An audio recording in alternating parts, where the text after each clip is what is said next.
Assalamualaikum warahmatullahi wabarakatuh. Sumijing para bapak ibu guru saha kanca-kanca sedaya. Sepisan kula ngaturaken puji syukur dumateng Gusti Allah Subhanahu wa taala. Awit saking rahmat lan hidayahipun kita sedaya saged kumpul bebarengan wonten ing papan punika kanthi sehat lan rahayu. Kula aturi tetepaken rumiyin nami kula Aditya Aryo Lorenzo saking kelas 11 TKP Setunggal.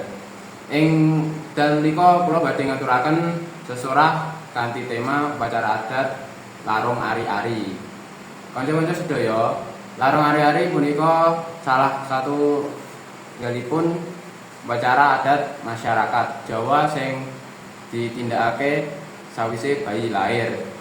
Miturut kapidatosan masyarakat Jawa, ari-ari utawa placenta punika dianggep minangka sedulur kembar.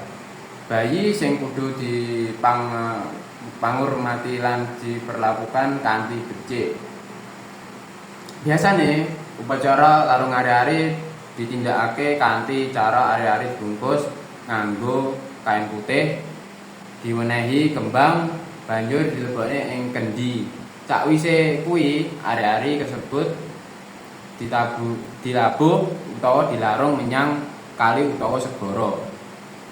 Makna saka tradisi punika yaiku minangka wujud rasa syukur marang Gusti Allah Subhanahu wa taala lan menika pengajab supaya bayi sing lair tansah slamet, sehat lan entuk berkah ing uripe.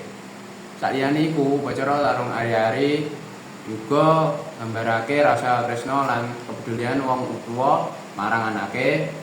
Nalika nindakake upacara punika, keluarga biasane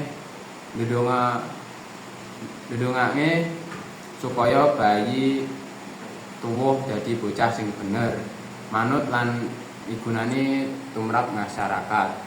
Upacara iki juga minangka pengeling-eling tumrap kita kabeh supaya tansah ngajeni warisan budaya leluhur senajan jaman saya modern. Ajining tradisi kaya mengkene kudu tetep dilestarake supaya ora ilang lan bisa dadi piwulang kanggo generasi selanjutnya.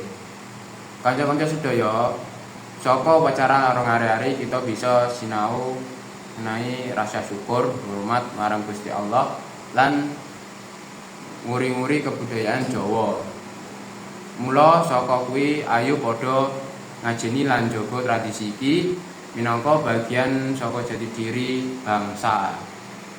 Mekaten sesorah saking kula mugi-mugi saged maringi faedah lan tambah wawasan tumrap kita sedaya.